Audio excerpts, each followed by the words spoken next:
Hey guys, today I'm going to teach you the basics of Python as fast as possible. There's a lot to cover, so let's get started. But before I do, I will ask you to please like, comment, and subscribe. Thank you.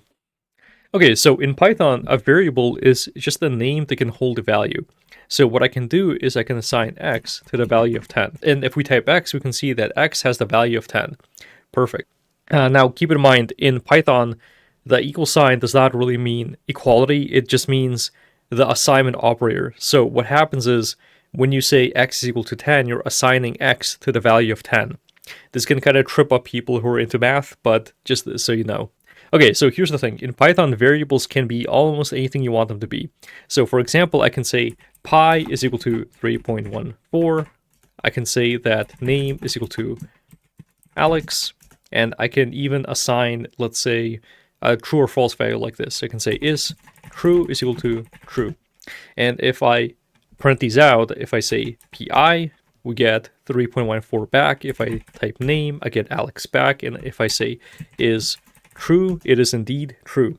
Perfect. Now, if you're a math whiz, you may want to know that Python also has complex numbers. So if you want, you can use a complex number like this. You can type 2j plus 2. And as you can see, we have a real portion of this number and an imaginary portion. So overall, Python has built-in floating point numbers, strings, booleans, and complex numbers. Okay, so what's better than having a single variable? And the answer is having a list of variables.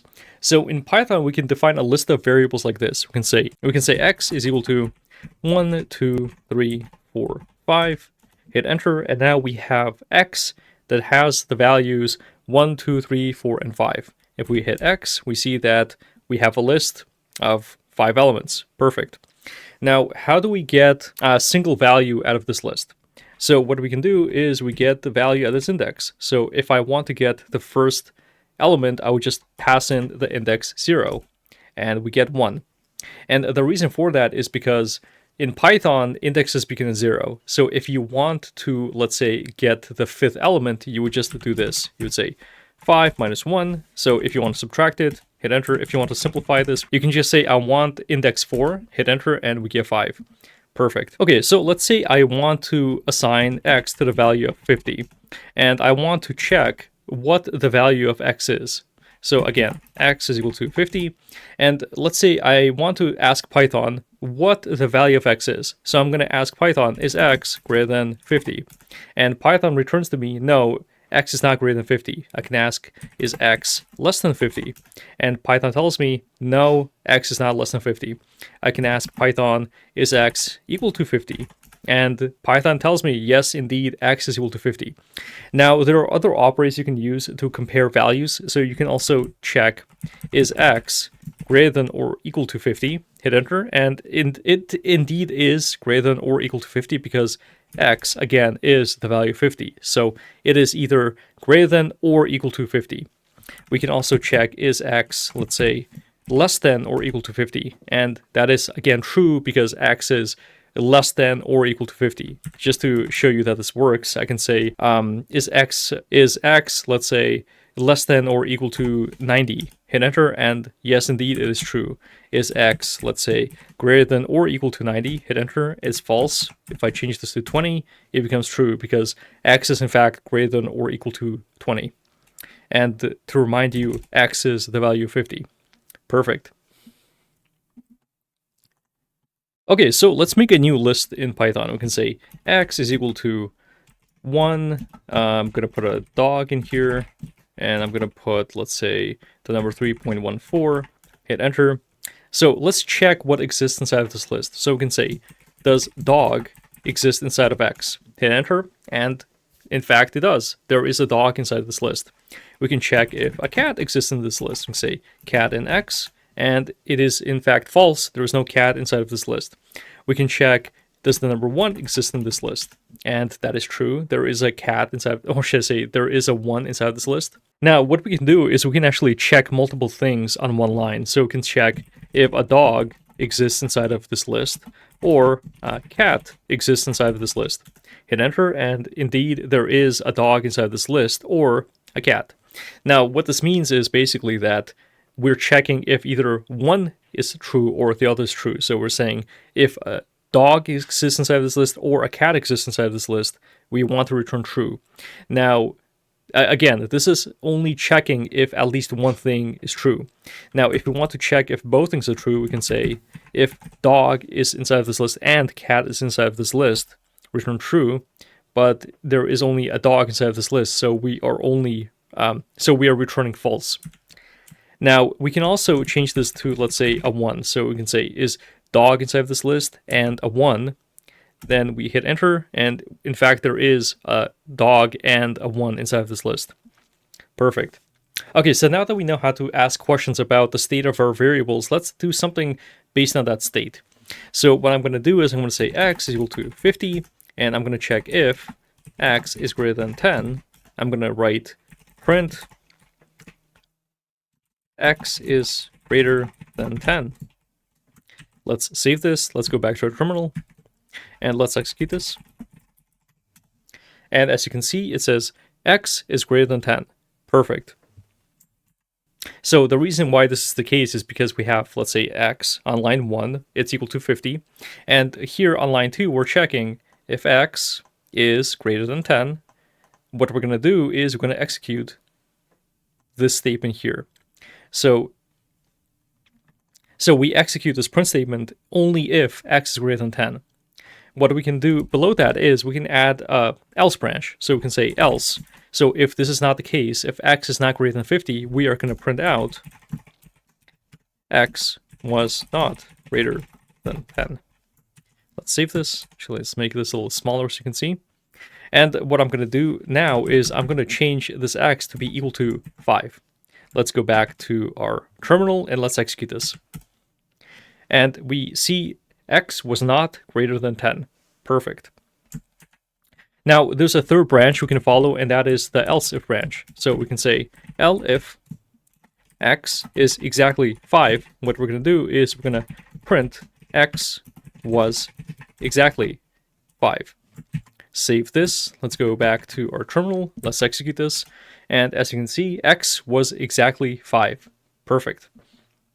Okay, so now that we know how to write some logic, let's actually put it into a function. And if you don't really know what a function is, let me briefly explain and show you a basic example of a function. So let's delete this. And let's define a simple function. So I'm going to say, I'm going to write def, and this just means I'm going to define a function, and I'm going to call this function greet. And then I'm going to pass it a name. So this function is going to take a name. Then I'm going to say print. And what I'm going to do is I'm going to print out welcome and then the name here. Save this. Let's go down here and let's write greet, and I'm going to greet Alex. Let's save this. Let's go back to our terminal and let's run this program. And we get welcome Alex. Perfect.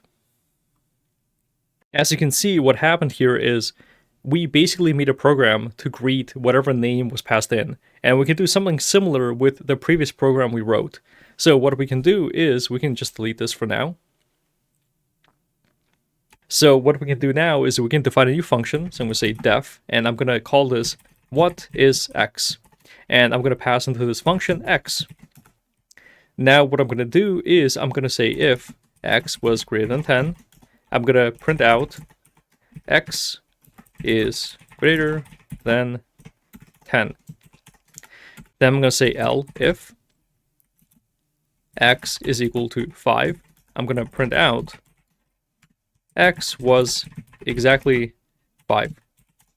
And I'm going to say else, print out x was not greater than 10. Perfect.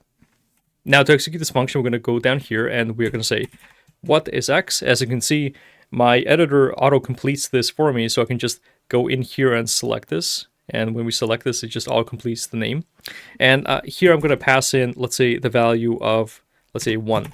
Save this. Let's go back to our terminal. Let's run this. And we get back, x was not greater than 10. Okay, let's change this to a 5. Let's save this. Let's go back to our terminal and execute this. X was exactly 5. Let's go back and let's change this to, let's say, 9999 or 999, and let's execute this again, and we get back x was greater than 10. Perfect. Okay, let's actually start playing with some loops. So let's delete this for now. And here's the thing. The most basic and boring type of loop you can write in Python is the for loop. But there really isn't anything wrong with being boring or basic, it just means that it's the most useful.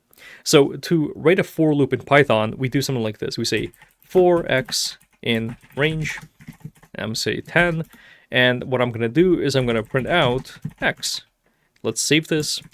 Let's go back here. Let's execute this again. So I'm going to say python main.py, hit enter, and as you can see, we printed out the values from 0 up until 9. Let's go back to our program, and as you can see, we have 4x. So basically what we're doing is we're going through every value beginning at 0 up until 9, and we're printing it out here.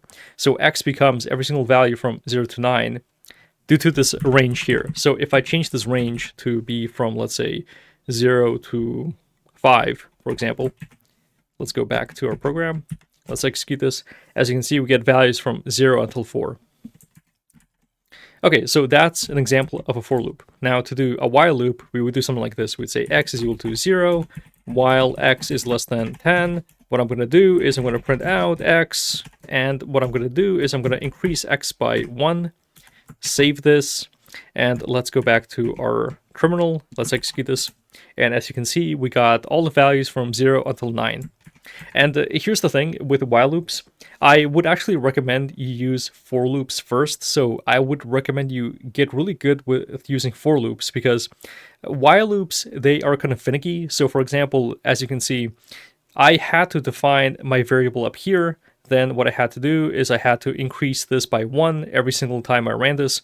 So pretty much just try using for loops. If they don't work for you, then switch to while loop, but make sure that you're using the while loop because it's actually the best fit for the job, not because you just prefer while loops. Okay, so here's the thing. We wrote a lot of code just now. We wrote, let's say, about 20 lines of code over the course of, let's say, the past 5 or 6 minutes. So what you are going to realize very quickly is when you start writing code is that it's a really good idea to comment your code. But not only that, it's actually a better idea to write code that's readable in the first place.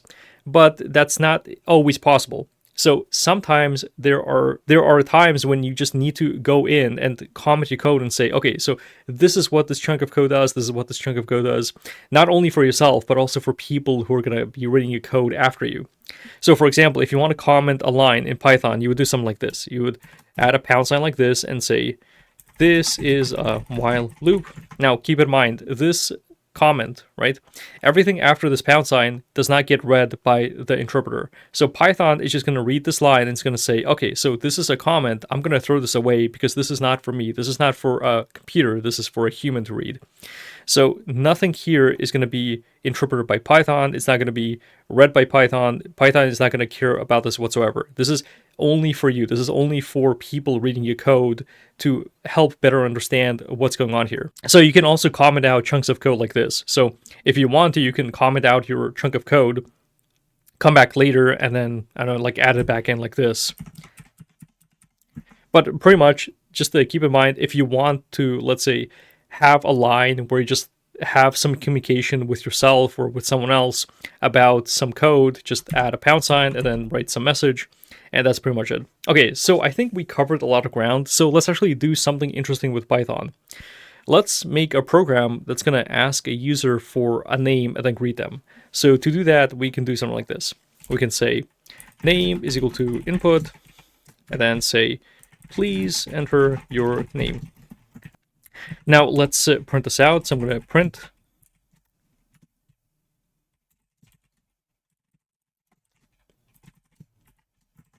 So I'm going to print and I'm going to go back to our terminal like this, and I'm going to execute this program.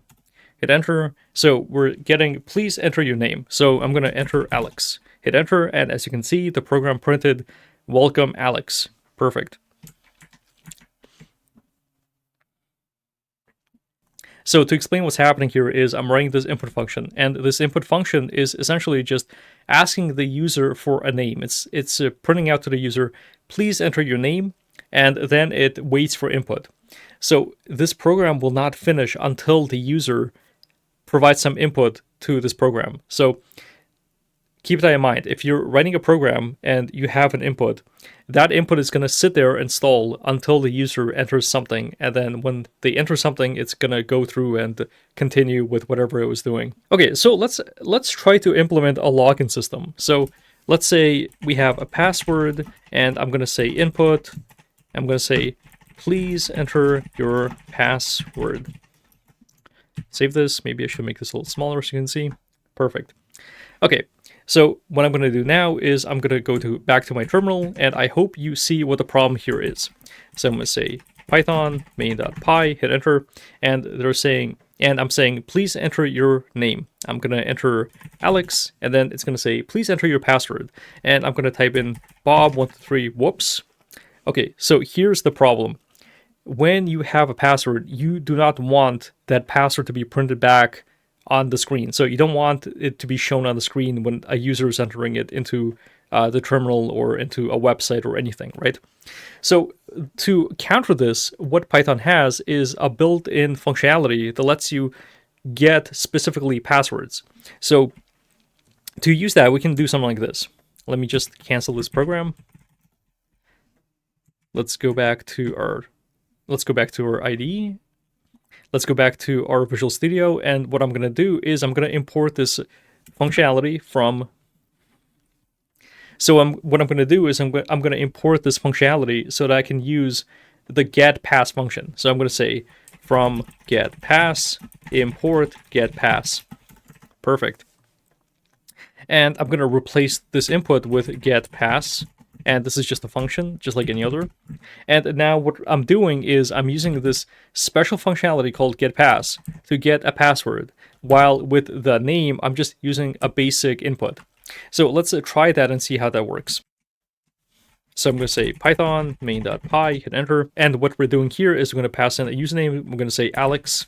And then the password, I'm going to say Bob12345. Hit enter, and as you can see, I entered the password, but it didn't get printed back to you. So if you're watching my screen, you can't really see what I'm typing in here. Just to prove that this works, I'm going to print out the password down here. I'm going to say print f password. I'm going to pass in the password.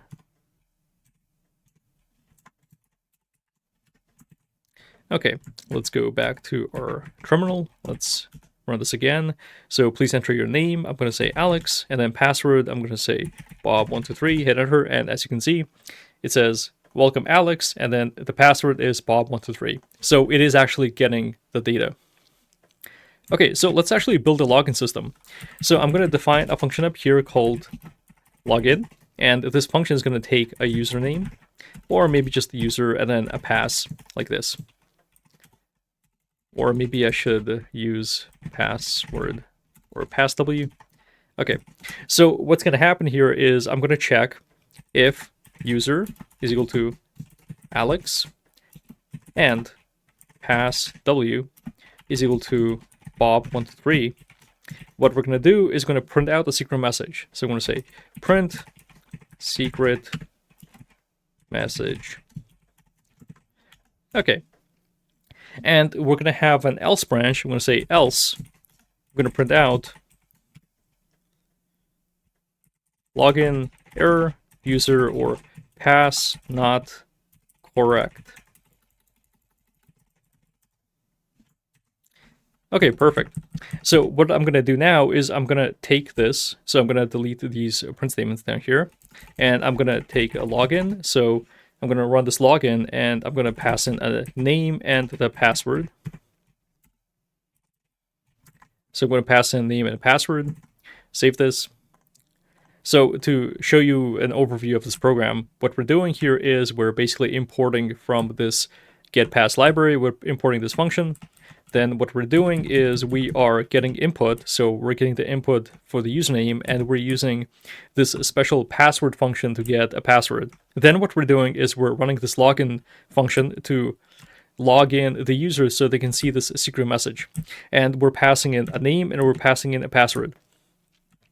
Here, what we're checking if the user is Alex and if the password is Bob123, we're going to pass or should I say we are going to print out secret message. Else we're going to say login error, user or password was not correct. So let's actually run this and see how this works. Okay, so let's run this. main.py, hit enter, and it's asking for username. I'm going to say Alex, and then password Bob123. And we got the secret message.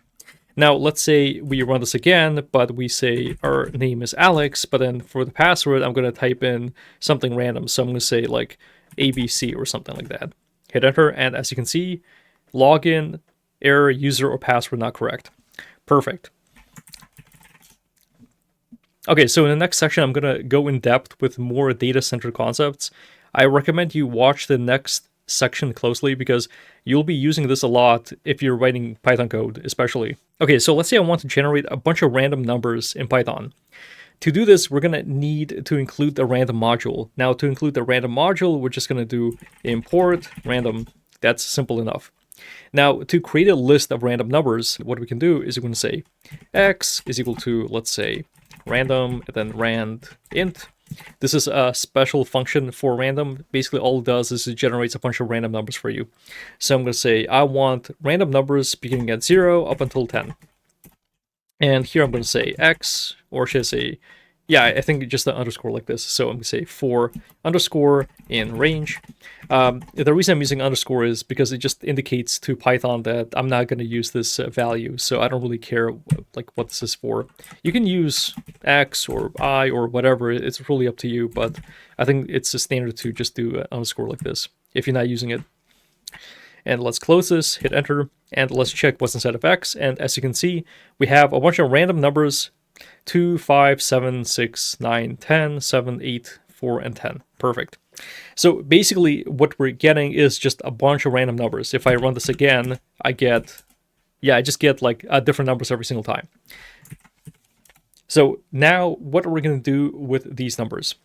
Well, what we can do is actually we can sort them. So we can say x.sort, hit enter, and then check x. And as you can see, everything is sorted just magically. All you have to do is just say x.sort, and there you go, it's sorted.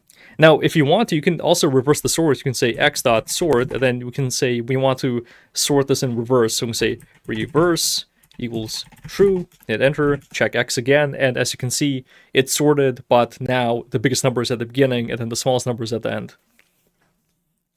If you want to, you can also use a sum function. So you can say sum x, and the total sum inside of x is 40. So every single number added together sums up to 40. That's pretty good. Okay, so let's say I want to create a list with 100 zeros. How would you do that? If you don't really know, you may try doing something like this. You say x is equal to 0, and then another 0, and then another 0, and then another 0. This is really time consuming. So basically, if you want to create a list with 100 zeros, you would just do something like this. You would say 0, and then multiply this by 100. Hit enter, and now we have a list with 100 zeros. You can say, I want a list with 10 zeros. And as you can see, we get a list with 10 zeros inside of it. Now, to assign it to a variable, you can just say x is equal to this, and then hit enter, and as you can see, we have x with 100 zeros. Perfect. If you want to check how big the list is, you can say len, and then x, and as you can see, the length of x is 100. There are 100 elements inside of x, therefore the length is 100. You can also do this with strings, so you can say len, and then let's pass in Alex here, hit enter, and as you can see, the name Alex is 4 characters. Okay, so let's imagine you're starting off with an empty list like this. You're going to say x is equal to, let's just say an empty list. So let's check x, there's nothing inside of it. Let's check the length of x. The length of x is 0. So how do we actually add new elements to a list like this? Well, what we can do is we can use the append function like this. We can say x.append, and then we can append, let's say, the number 5. Let's check x. As you can see, there is a 5 inside of this x. Let's check the length of this x, and the length of this x is 1, because there is 1 element inside of this x. So let's actually add another element. Let's say x.append, and we're going to append 60. Let's check x, and as you can see, there are 2 elements now. Let's check the length of this x, and this x has 2 elements, and therefore the length of this x is 2. Now, if you want to, you can even reverse this list. So if you don't want to sort this and you just want to reverse this list, what we can do is we can run the function x.reverse, hit enter, and let's check this again. And as you can see, we reverse this list. So now the 60 is at the beginning and the 5 is at the end. Okay, so just like a variable, you can add two lists together. So for example, I can add a list to itself. So I can say x plus x, hit enter, and as you can see, we basically added these two lists together. I think the proper term for this is concatenating two lists. So we concatenated two lists together, and we basically got the same values twice. If we check x, we didn't actually assign it to anything, so we can say x plus x is equal to z like this. We can check z, and z becomes... So z becomes this new list with all of these values. We can do the same by multiplying, so we can say x times 2, and as you can see, it basically does the same thing as x plus x. But if we do, let's say, x plus, or should I say x times 5, we are basically just multiplying the same list 5 times. So there are two utility functions I find that are kind of useful for dealing with lists, and that is the min. So we can say min x, and we can find the minimum value instead of x. To show you x again, we have 60 and 5 instead of this x.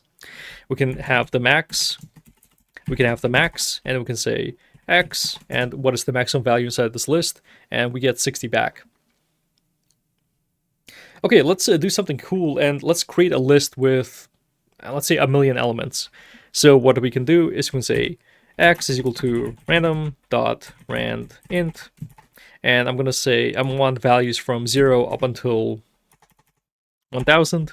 I'm going to say 4, and then put an underscore here like this, in range, and this is going to be 1, 1, 2, 3, 1, 2, 3, I think that's 1,000,000, and put this inside of square brackets, like this. Perfect. Hit enter. This may take a couple of seconds if you have a slower computer, but it should be fine. Okay, so let's check x, and as you can see, we have 1,000,000 elements inside of this x. Let's check the length of this x. I'm going to say len x equals, and this is yeah, about 1,000,000. Well, this is exactly 1,000,000 elements. Let's try summing this x. I'm going to say sum x, and as you can see, it is, what number is this? Let's see, 1, 2, 3, 1, 2, 3. So it's 500 million. Okay, so awesome. Let's see what the minimum value in this list is. So I'm going to say min x. So the minimum value inside of this x is a 0. What's the maximum value inside of this x? And that is 1,000. Okay, awesome. So I hope you're starting to see how powerful Python is as a language. So let's continue to the next section. Okay, so in Python, there's this really odd syntax for getting a slice of a list that you may have not seen in other languages. So for example, if I want to get, let's say, the first 10 elements from x, I would do something like this. I would say x, and then square bracket like this, and then colon, and then 10. Hit enter, and as you can see, the first 10 elements from this list got printed back to us. Now, what we can also do is we can define where we want to begin our slice. So we can say, I want to begin slicing at element 5, so I'm going to pass in 5, and I want to slice them until element 10. And with this, we're not getting the first 10 elements, we're getting 5 elements, but we're starting 5 elements in. So I feel this list is a little too big to play with, so let's try something a little smaller. So I'm going to say x is equal to random.randint, and I'm going to do the same thing. I'm going to define a bunch of random elements that have a maximum value of 1,000, and I'm going to say 4 underscore in range, and let's just say 10. And let's close this here, hit enter, and let's check x, and as you can see, it's more manageable. Perfect. Okay, so with the slice notation, what we can do is we can check x, and then we can have a colon in the center like this, hit enter, and we get the whole list back. If we pass just a colon in the center with no start or the end, we actually just get the entire list back. If we pass, let's say, a negative number as the ending portion, we just remove the last, let's say, n elements. So if I want to, I can say, I want to remove the last element from this list, hit enter, and as you can see, 261 got removed from this list.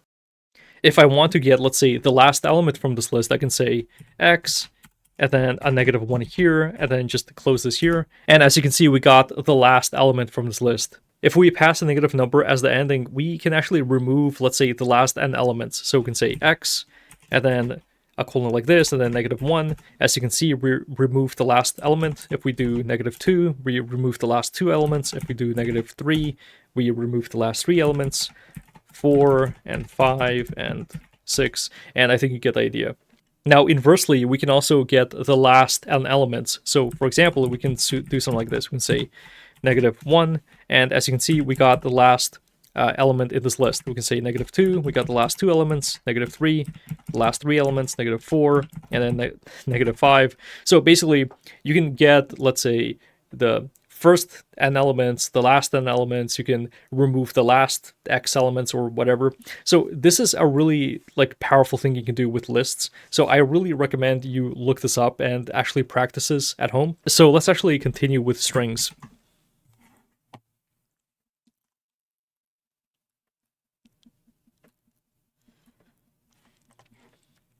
Okay, so one thing about strings is they are a lot like lists. So for example, if I have a name like this, I have name is equal to, let's say, Alex. I can slice it just like how I showed you with lists. So for example, if I want to remove the last character from this name, I can do something like this. I can say name, and then I can pass a colon here, -1, hit enter, and as you can see, I remove the X from this name. So all the slicing rules I showed you about lists apply to strings as well. In fact, actually, strings are very similar to lists. So for example, you can do something like this. You can say, let's say I have this character, this star character. I can multiply it, let's say 10 times like this. So I can multiply it 10 times like this, then enter. And we get basically a string with 10 of these stars. If I want, I can even make a fancy pattern like this one. So I can say, do something like this, multiply it by 10 times, and as you can see, we just generate a little pattern here. Or I can do something like this. Now, here's the thing. Strings have special functions in Python. In fact, I think Python is probably the best language for dealing with text. So let's say you have some poorly formatted text like this. So let's say you have a name, and then this name is... So this name has a bunch of spaces at the beginning, and then Alex. Hit enter.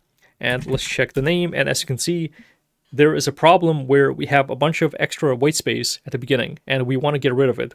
So how would we do that? So in Python, it's as easy as running a simple function. So we can just run this function here, say name.strip, hit enter, and as you can see, it deleted all of the white space inside of this name. Perfect. Okay, now let's say you have a string like this. You have, let's say, a number 1. And this is a string, so I'm going to say number is equal to 1. So what I want to do is, let's say I want to multiply this number by 10. We hit enter, and what we get back is a bunch of 1s. This is probably not what you want to do. So in Python, you can actually convert from strings to numbers like this. You can say int number, and then multiply it by 10, hit enter, and as you can see, we multiplied 1 by 10, and we got back a 10.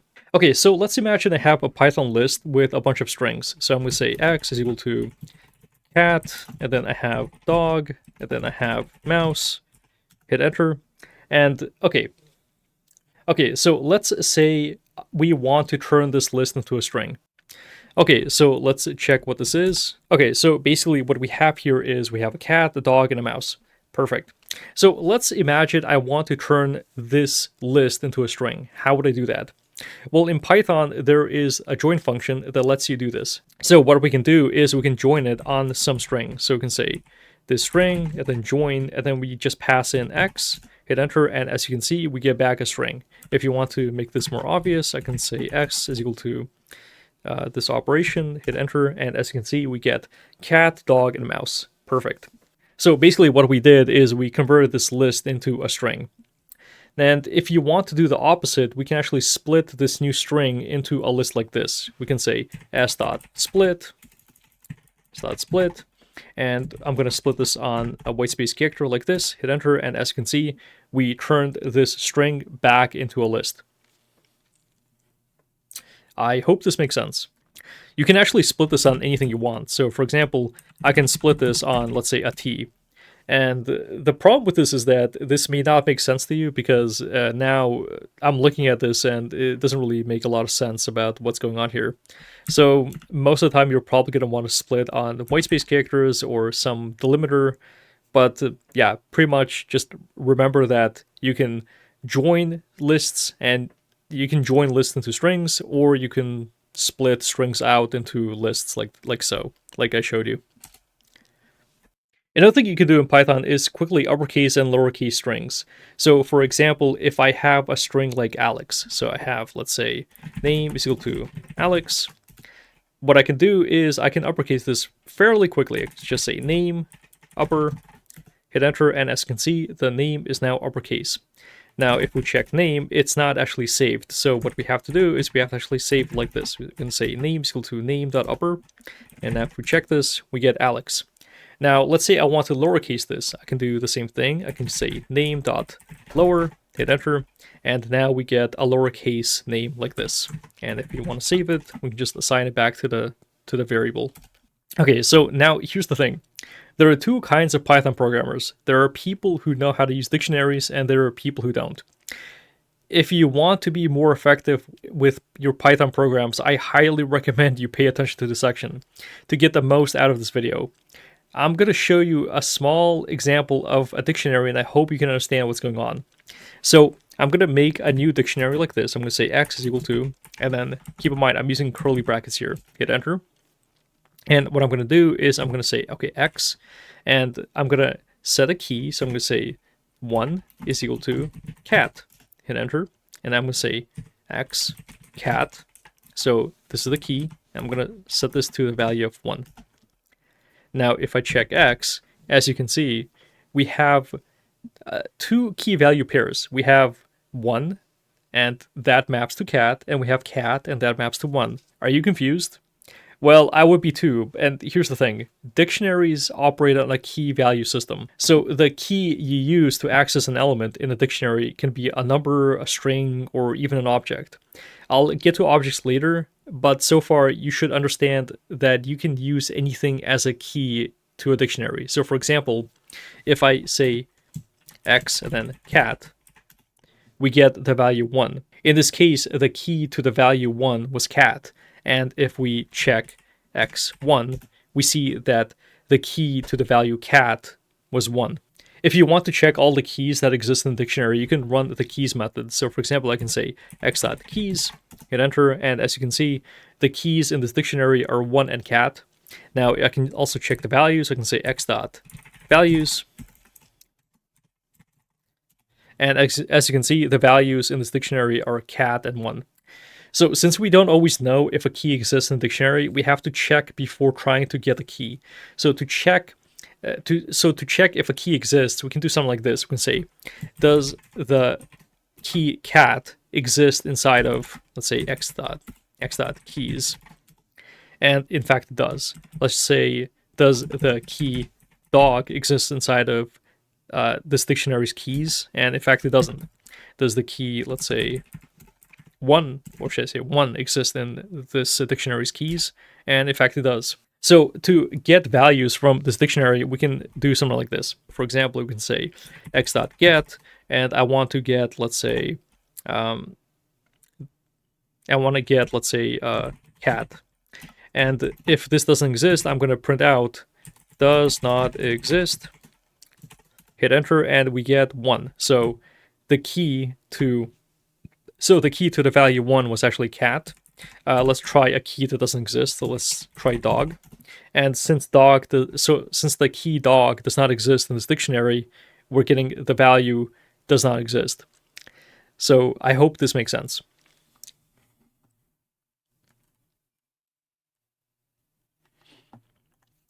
Okay, so let's take a look at Lambda expressions. So a Lambda expression is written like this. We type Lambda, and then we are going to type something that this Lambda accepts. I'm going to say this Lambda accepts an x, and then I'm going to say what this Lambda does is it multiplies x by 2. Perfect. Hit enter, and as you can see, we get some kind of function when we ran this operation. So what a Lambda is in Python is just a function that has no name, but you can still assign a name to it like this. You can say So you can say f is equal to lambda x, and then whatever operation does.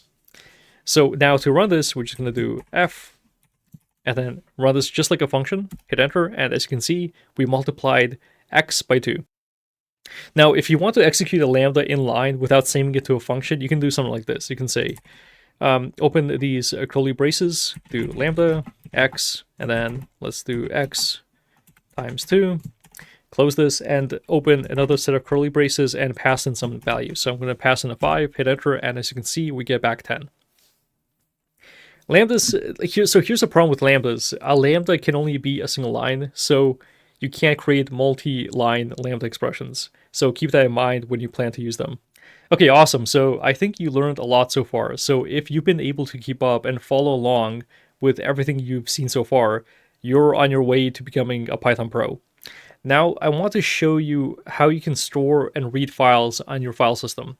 Okay, so the simplest method of opening a file in Python is to do something like this. We're going to say f is equal to open, and then I'm going to say some file name. So I'm going to say I'm going to open this file, and then you are going to pass in some, and then you're going to say I want to open this file for writing. So I'm going to open this file to write. Now I'm going to say f.write, and I'm going to write something, and I'm going to write something. So I'm going to say I wrote this to the file, and then finally we're going to say f.close, and let's save this, and let's go back to our terminal and execute it. Okay, awesome. Nothing happens. And let's check. And let's actually check the value of the file we just made. So I'm going to say cat file. And as you can see, we have this text here. I wrote this to the file. Perfect. So what we did is we got Python to create a new file for us and write some text to it. Awesome. Now, let's say I want to open a file and read the contents of that file. And to do that, we can do something like this. Let me just comment this out. So to open a file for reading, we're just going to do f equals equal to open file. And I'm going to open this for reading. So I'm going to pass in an R. Okay. And what I'm going to do here is I'm going to say line. So I'm going to read a line. I'm going to say is equal to f.read line. So this just reads a line for us. And make sure you close your file when you're done using it. f.close, like this. And finally, we're going to print out this line. Okay, let's go back to our terminal. Let's clear this, and let's run this again. And as you can see, we get, I wrote this to the file. So what we did here is, we got Python to read this file. So what we did here is, we got Python to open this file, we read a line, and then we closed this file, and then we printed out the contents of that file to the screen. Perfect. So keep in mind, when you use the open file function, you'll need to use the close method, or else your file system is just going to keep this file open for as long as your Python program is running. So if you don't want to worry about handling resources, Python has a built-in method of basically closing your files when you're done with them. So instead of doing f.open, or should I say, instead of doing open, you can do something like this. You can say with open, and you can say file, and you want to use, let's say, read. And we're going to open this as f, and what we're going to do is going to say line is equal to f.read line, and we're going to print out line. Perfect. Let's go back to our terminal. Let's execute this again, and as you can see, we get the same result back. And with this, you don't have to run the close method because it just closes automatically for you. Okay, so this is the end of the video. I hope you enjoyed watching this as much as I enjoyed making it. So remember to leave me a comment telling me how I did, and make sure you subscribe to this channel to see more videos like this one, and I will see you later.